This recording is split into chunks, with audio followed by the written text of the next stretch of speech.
Udah, ini suara aja udah tinggal.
Segala puji kita syukurkan kepada Allah Subhanahu wa taala, kemudian salawat dan salam kepada Rasulullah sallallahu alaihi wasallam. Selanjutnya kita mengucapkan terima kasih yang sebesar-besarnya kepada ikhwan dan jemaah yang telah berpanitia telah berpartisipasi dalam menyelenggarakan kegiatan ini, terutama kepada saudara Abdurrahim Al-Amri serta para hadirin yang telah mengangkatkan kaki hadir di masjid yang berbahagia ini. Saya berharap dapat menyampaikan sesuatu yang bisa bermanfaat bagi kita semua, yang kita sukai dan tentunya sebelumnya adalah disukai oleh Allah Subhanahu wa taala. بالنسبة لهذا الفيلم الذي شاهدتموه معنا سوف نعيد عرضه إن شاء الله في بعد نهاية هذه المحاضرة، وكذلك يمكن من يرغب في تكميل هذا الفيلم عن طريق موقع حجتي سوف يكون إن شاء الله في الموقع في يوم الاثنين القادم.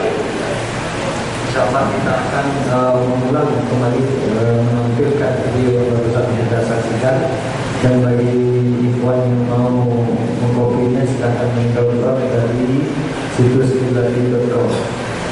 إننا نهدف من خلال هذه المحاضرة والمحاضرات الأخرى التي أقمناها والتي كذلك سوف نقيمها بإذن الله إلى تأسيس قاعدة علمية في كيفية هدم وإبطال دين الشيعة. Pada muhadarah atau pertemuan kali ini, sebagaimana juga muhadarah sebelumnya, kita akan menyampaikan satu kaidah atau menyampaikan satu kaidah bagaimana kita dapat mementahkan ajaran-ajaran yang ada dalam aliran Syiah, khususnya fondasi-fondasi dasar keyakinan mereka. Inna dina al-Islam dinun 'azim.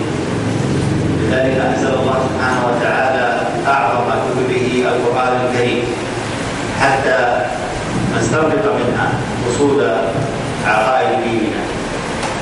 Sesungguhnya agama kita adalah agama yang agung. Oleh karena itu Allah Subhanahu wa taala pun menurunkan kitab yang paling agung, kitab-kitab yang paling agung, yaitu Al-Qur'an Al-Karim. Yang mana dari Al-Qur'an Al-Karim inilah kita menggali, kita mengambil, kita memahami pokok-pokok ajaran Islam. لذلك كانت أصول العقائد وأصول الدين كلها تستند على اليقين، على البيان، على الوضوح. Oleh karena itu usul din atau masalah-masalah pokok dalam agama kita semuanya berdasarkan dari dalil yang meyakinkan, yang jelas, kemudian yang kuat, yang tegas. فلا يمكن أن تبنى أصول الدين على الشبهة، والله سبحانه وتعالى قد ذم من يتبع ذلك، قال سبحانه إن يتبعون إلا الظن وما تهوى الأنفس. Tidak mungkin atau mustahil sebuah fondasi agama dibangun berdasarkan dalil-dalil yang masih mengandung syubhat, dalil-dalil yang belum kuat, belum terang maknanya. Karena Allah Subhanahu wa taala mencela perilaku yang seperti ini, yaitu berdalil dengan sesuatu yang syubhat. Dalam ayat yang berkaitan tadi Allah mengatakan, tidaklah mereka itu melainkan mengikuti hewan atau sangkaan-sangkaan semata dan memperburukkan hawa nafsu mereka. فالنصوص التي تحمل اليقين لابد أن تكون واضحة لا تقبل اختلافا في المعنى، فليس أن أفهم شيئا وأنت تفهم شيئا آخر وآخر يفهم شيئا مختلفا. Nas yang memfaedahkan makna yang yakin itu adalah nas atau ayat yang mana tafsirannya, maknanya tidak mengandung tafsiran yang menyebabkan kita berbeda pendapat. Karena ayat tadi maknanya jelas, tegas. Apa yang saya pahami itu pula lah yang dipahami oleh orang lain. فالنص الذي يحمل دليل إثبات أصولته لابد وأن يكون محكما صريحا واضحا مثل قوله تعالى وأقيموا الصلاة. Dalil-dalil yang menjadi dasar keyakinan kita atau pokok-pokok ajaran agama haruslah muhkam, maknanya jelas, tegas, seperti firman Allah wa aqimus shalah, dirikanlah salat. والله سبحانه وتعالى أمرنا في هذه الآية أمرا واضحا بأن نقيم الصلاة، ثم جاءت السنة وفصلت في أمور وأحكام الصلاة. Dalam ayat tadi Allah Subhanahu wa taala secara tegas memerintahkan kita, dan perintah itu jelas bagi kita, yaitu mendirikan salat. Adapun bagaimana tata cara berikutnya, inilah yang dirincikan oleh sunnah Rasulullah SAW. وهذا مصداقا لقوله تعالى وأنزلنا إليك الذكر لتبين للناس ما نزل إليه لعلهم يتفكرون. Ini menjadi pembenar, bukti dari kebenaran firman Allah, dan kami turunkan kepadamu zikra, yaitu sunnah itu wahai Muhammad, supaya engkau menjelaskan kepada manusia apa yang telah kami turunkan atau apa yang telah diturunkan kepada mereka, supaya mereka berpikir.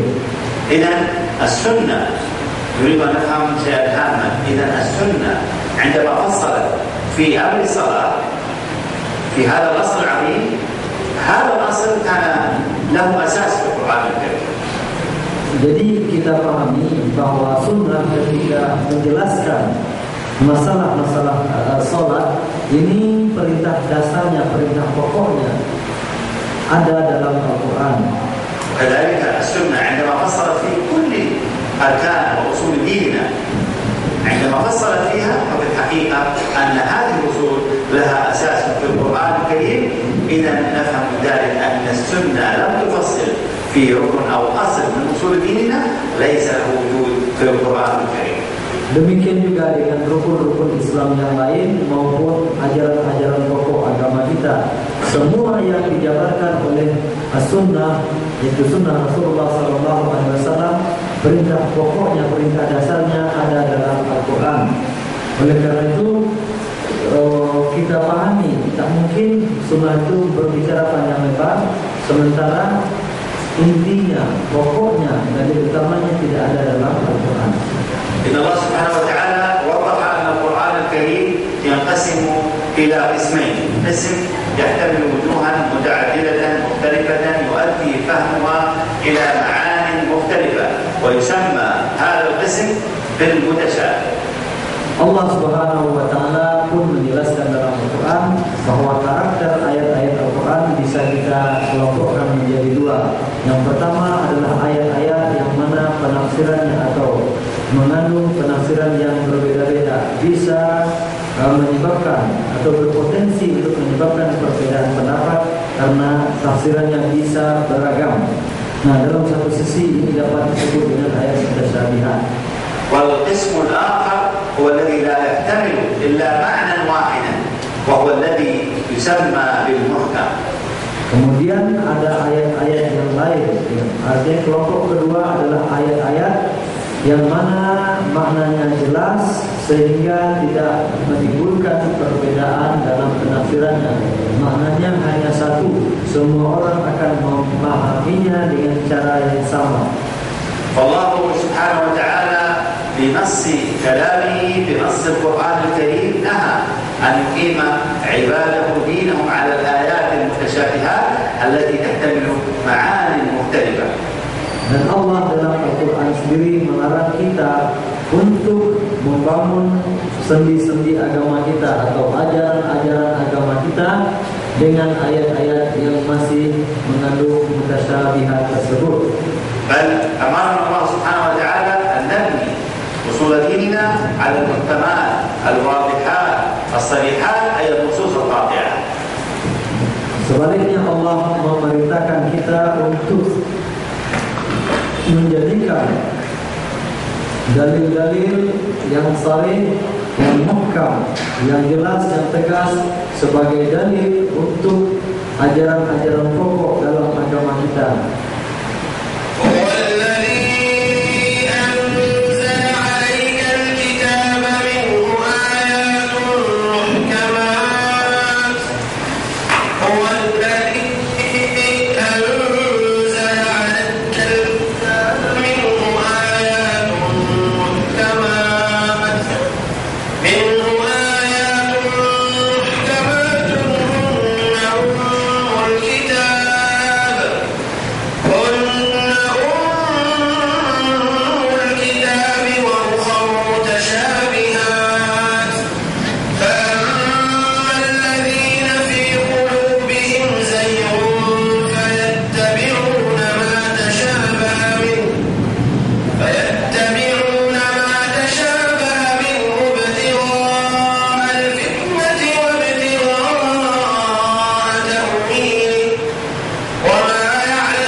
Dialah yang telah menurunkan kepadamu Alkitab atau Al-Quran. Di antaranya terdapat ayat-ayat yang muhkamat, dan ayat yang muhkamat itulah yang merupakan umum kitab atau sebagian besar isi Al-Quran. Dan yang lain adalah ayat-ayat mutasyabihat.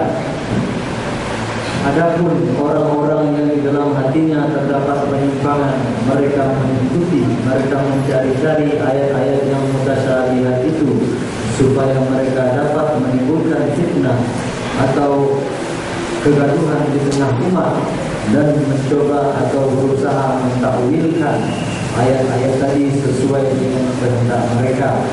Dan tidak adalah yang mengetahui makna ayat-ayat yang mutasyabihat itu dengan sesungguhnya melainkan Allah Subhanahu wa taala.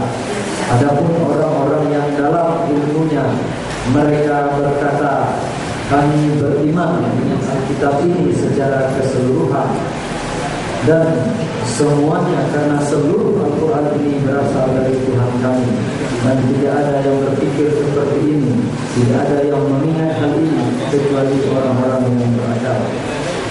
من هذه الآية نفهم أنه من احتج بالقرآن استغفال صنف يحتج بالقرآن على منهج المتقين الراسخين وهو اتباع المحكم، وصنف يتبع على أو صنف على منهج أهل الضلال فيحتج بالمتشابه فيحتجون بالمتشابه.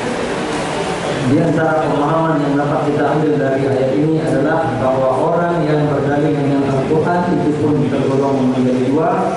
Yang pertama, orang-orang yang berdalil, orang-orang yang mengikuti cara-cara orang yang bertakwa, yang memiliki ilmu yang mendalam, yaitu berdalil dengan ayat-ayat yang muhkam.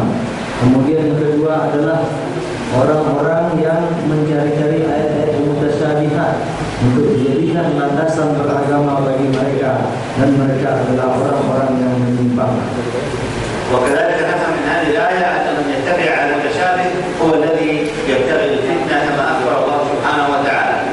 Kemudian kita pahami juga bahwa orang-orang yang berdalil mencari-cari ayat mutasyabihat itu pada hakikatnya mereka ingin menciptakan fitnah di tengah masyarakat. وكذلك نفهم أن من يحتجون بأصوله على محكم القرآن الكريم وصريحه هم المتقون الراسخون. Sebaliknya, orang yang menjadikan ayat-ayat yang kuat, yang jelas maknanya sebagai dasar keyakinan atau pokok-pokok ajaran mereka. Mereka adalah orang-orang yang bertakwa yang dalam lingkungan. لذلك نقول أنه يجب أن نستدل على الأصول بالقرآن الكريم. وعندما نقول أنه يجب أن نستدل بالأصول بالقرآن الكريم هذا لا يعني أن هذه الأصول ليست موجودة في السنة. وفهمنا سابقا أن كل الأصول التي فصلت فيها السنة النبوية لها أساس في القرآن الكريم. Oleh karena itu kita harus berdalil, kita dalam membangun keyakinan-keyakinan serta usul-usul agama kita berdasarkan ayat-ayat yang muhkam, berdasarkan ayat-ayat Al-Quran. Ini tidak berarti bahwa hadis-hadis Rasulullah atau sunnah Rasulullah tidak memuat masalah-masalah usul din ini. Namun sebagaimana kita katakan tadi bahwa masalah-masalah usul din yang ada pada hadis Nabi Muhammad SAW biasanya juga terdapat dalam Al-Quran.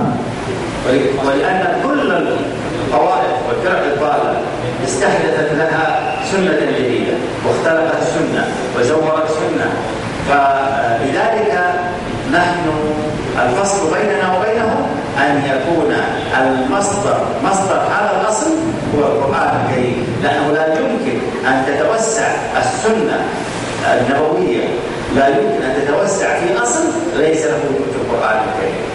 Kemudian sebab kedua mengapa kita harus menjadikan Al-Quran sebagai landasan utama dalam membangun masalah-masalah pokok agama adalah karena firqah-firqah, karena kelompok-kelompok yang sesat, kelompok-kelompok yang menyimpang, biasanya mereka merekayasa, membikin riwayat tersendiri, hadis-hadis palsu untuk membangun keyakinan mereka itu, menjadikannya sebagai dalil. Sementara kita ahlu sunnah wal jamaah, kita konsisten. Semua ajaran-ajaran pokok dalam agama Islam ini jelas sumbernya dari Al-Quran dan sunnah Rasulullah SAW yang menjelaskan tentang masalah usul din tersebut tidak akan pernah lari dari Al-Quran dan Karim. فيمكن لأي أحد أن يخترق حديث أو يحرف حديث أو ينقص من حديث أو يزيد في حديث، لكن كلام الله لا يمكن لأي أحد أن يغير فيه أو يبدل أو يزيد أو ينقص. Orang bisa saja membuat hadis-hadis palsu, merubah hadis Rasulullah SAW. Namun mereka tidak akan mampu melakukannya dengan Al-Quran. Mereka tidak mampu menambah, mengurangi dan merubah-ubah Al-Quran dalam Allah. إذا ماذا أو كيف نتعامل مع كل الطوائف والفرق الضالة في حول أصول الدين؟ Jadi pertanyaan kita adalah atau yang hendak kita bahas adalah bagaimana cara kita berinteraksi atau berdialog dengan orang-orang atau kelompok-kelompok yang menyimpang tadi atau kelompok sesat tersebut dalam masalah usul din ini. نقول لهم جميعا وعلى رأس هذه الطوائف الضالة الرافضة أي الشيعة كما يسمى تعارف في هذا الزمان، نقول لهم أنه إذا جئتمونا بأصل من أصول دينكم فآتوا عليه بشاهد من القرآن الكريم. Caranya adalah ketika kita berhadapan dengan kelompok-kelompok sesat tersebut dan tentu terutama adalah orang-orang Rafidhah atau orang-orang Syiah, jika Anda menyampaikan atau hendak mengatakan salah satu atau pokok-pokok ajaran Anda, maka sebutkan dalilnya dari Al-Quran. وإن لم تستطيعوا تقول هذه الروايات التي أصلتم بها أصول دينكم دليل على بطلانها. Kalau Anda tak mampu untuk menunjukkan ayat Al-Quran yang menjadi dalil, berarti riwayat-riwayat yang Anda jadikan sebagai dalil untuk masalah ini adalah riwayat yang tidak benar. سوف نضرب لكم مثالا من حياتنا الاجتماعية. Ini bisa kita lihat permisalannya dalam kehidupan kita sehari-hari. عندما تشتريها الحكومة أو رجال الأمن بشخص ما، فإن أول خطوة يقوم بها هي التأكد من هويته. Ketika misalnya dalam kehidupan kita sehari-hari, ketika pihak berwenang atau pihak keamanan meragukan identitas seseorang, maka langkah pertama yang dilakukan adalah memeriksa KTP-nya. فينظرون هل لها أساس في وزارة الداخلية أم لا. فإن كان لهذه الهوية أساس كانت هذه الهوية صحيحة، وإن لم يكن لها أساس كانت هذه الهوية مزورة وصاحبها مزور. Maka mereka akan memperhatikan KTP ini, akan diperiksa apakah data-data yang ada tertulis dalam KTP itu ada sumbernya, terdapat dalam basis data atau database pemerintah atau pusat data pemerintah yang ada dalam di pemerintah. Jika ternyata data-data tersebut ada sesuai, maka KTP yang akan dianggap asli. Namun seandainya tidak sesuai, mereka akan mengatakan ini palsu. ولذلك كل من ادعى بدليل بإثبات أصل من أصول دينه نذهب به إلى القرآن الكريم. فإن كان هذا الأصل موجودا قبلناه، وإن لم يكن موجودا كان هذا كما قلنا دليل بطلان. Oleh karena itu, setiap orang atau setiap kelompok yang menyebutkan atau menyampaikan pokok-pokok keyakinan mereka, mari kita lagakan dengan Al-Quran. Kita cari dalilnya dalam Al-Quran. نحن لماذا نقول هذا الكلام؟ نقول هذا الكلام لأننا نحن على السنة والجماعة الفرقة الوحيدة التي أصولنا لم نأتي بها إلا من القرآن الكريم. Mengapa kita sampaikan hal ini? Karena ahlu sunnah wal jamaah adalah satu-satunya kelompok yang semua ajaran-ajaran pokoknya ini bersumberkan dari Al-Quran. فنحن نؤمن بأن الله واحد لا شريك له، الله لا إله إلا هو الحي القيوم. Kita beriman bahwa Allah Subhanahu wa taala Maha Esa, tidak bersyarikat. Dalilnya jelas, Allah la ilaha illa huwal hayyul qayyum. نحن نؤمن بالنبي صلى الله عليه وسلم محمد رسول الله. Kita beriman dengan Nabi Muhammad sallallahu alaihi wasallam. Ayat yang menjelas Muhammad Rasulullah. نؤمن بيوم القيامة وأن الساعة آتية لا ريب فيها. Kita juga beriman dengan hari akhirat. Ayatnya pun jelas mengatakan bahwa hari kiamat itu pasti datang, tidak ada keraguan padanya. نؤمن بالصلاة وأقيموا الصلاة. Kita juga beriman dengan kewajiban menunaikan salat. Allah pun dengan tegas mengatakan dalam Al-Quran, dan dirikanlah salat. نؤمن بالصيام بالزكاة وآتوا الزكاة. Kita beriman dengan kewajiban membayarkan zakat. Perintahnya menjelas dalam Al-Quran, dan tunaikanlah, bayarkanlah zakat. الصيام كتب عليكم الصيام. Puasa, dan diwajibkan atas kalian semua untuk berpuasa. الحج ولله على الناس حج البيت. Haji juga seperti itu, untuk Allah lah diwajibkan atas manusia untuk menunaikan haji bagi siapa yang mampu.